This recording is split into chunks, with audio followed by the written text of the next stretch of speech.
Welcome back from Paris, buddy. Yeah, it was my first time taking the trip over the pond, as people call it. Bonjour. Bonjour. I had my lovely Google Translate to help me. And good thing about Paris, a lot of people there speak English because it is such a tourist town. But I don't want to go through all the how great it was, because you can just go look at my photos to see how great it was. I want to tell you about the things that occurred that were awful to me. And there was a couple things. One of them being we went to this place. I can't pronounce the dang thing. It's like Sacré-Cœur. I don't know what it's called. It's a big church on the top of... I like how Roy, by the way, in the beginning of the show goes, the language barrier wasn't that bad. I felt comfortable, speaking French. And No, because they understood me. Yeah. You know what I'm saying? But it was like Sacré-Cœur or something like that. It's a big church. Mm-hmm. It's at a massive, on top of like kind of a mountain. And when we got there, there was like eight flights of stairs to get to the top. Flights, y'all. That's a lot of stairs. Yeah, and there's a lot of tourists going up these stairs, and I didn't want to hold up everybody. So I said, Sterling, let's take the roads that are kind of windy up the hill. It's gradual, it's longer, but with my back, and I can't do it all.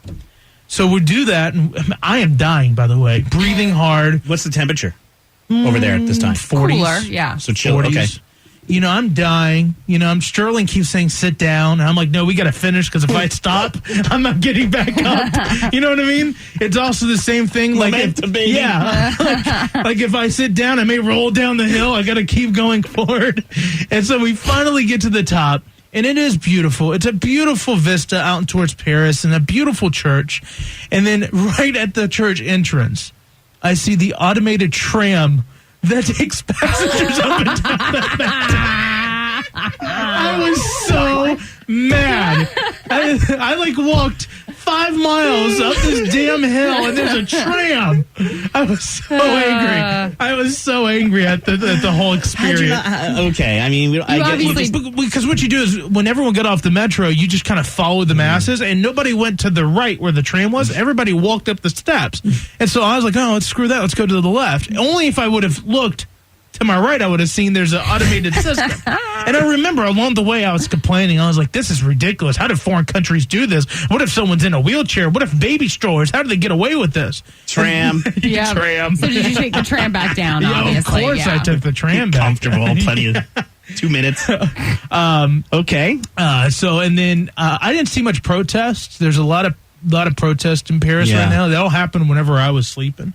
You didn't see anything? No, but then I saw a lot of damage. And then at one point, there was people with clipboards, and they came up to me, and they wanted to talk about the issues that are currently going on in Paris and France. And I was ready to sign like a petition and start. Sterling always warned me, don't talk to strangers like in New York or anybody who's trying to sell things. But I was like, oh, this is probably some college student, and they want to start a movement, and I'm down for that. You're not a citizen. Well, I didn't think of that. But that's the first thing I would think of. This is y'all. So Sterling immediately interrupted the whole thing. He's like, you're an American. Nobody cares about your opinion here. And he got me away from that situation, only to find out that it's an elaborate scheme to, while you're signing, someone steals something from your bag. And I never knew that.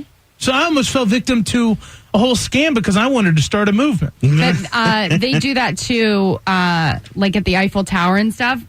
People offer to take your photos, and then they'll do that as well. Yeah, those people were aggressive at the Eiffel Tower. They were jingling little statues of Eiffel Towers in your face, telling you to buy 5 for $1. I was like, leave me alone. You go to different countries, and even people that are from different countries that come here to the big cities, you do leave yourself open for scams. Sure. Yeah. I wonder... And I look like a tourist, man. Yeah. Nothing about me looks French. Yeah.